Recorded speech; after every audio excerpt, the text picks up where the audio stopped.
शहर में एक मदरसा था जहां बहुत से तालिब इल्म तालीम हासिल करते थे। इस मदरसे में एक उस्ताद था जो बहुत ज्यादा सख्त मिजाज था।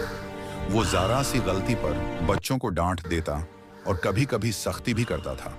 इसकी वजह से बच्चे उससे डरते थे और दिल लगाकर पढ़ नहीं पाते थे। मदरसे के अंदर बच्चे कितारों में बैठकर कुरान पाक पढ़ते थे, मगर उस्ताद के गुस्से की वजह से उनके दिलों में खौफ रहता था। अगर कोई बच्चा गलती कर देता तो उस्ताद फौरन नाराज हो जाता।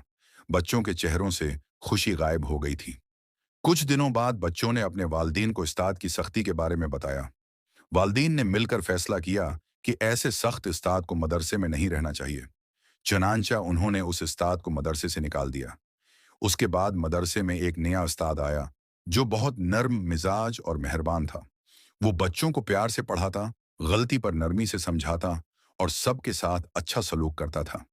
आहिस्ता आहिस्ता बच्चे खुश हो गए और शौक से पढ़ने लगे। मदरसा फिर से आबाद हो गया।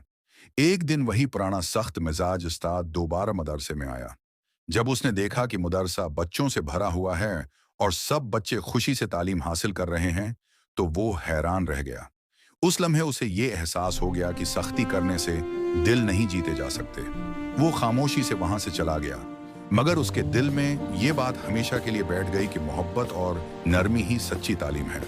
सबक, नरमी और मोहब्बत से बच्चों के दिल जीते जा सकते हैं, सख्ती से नहीं।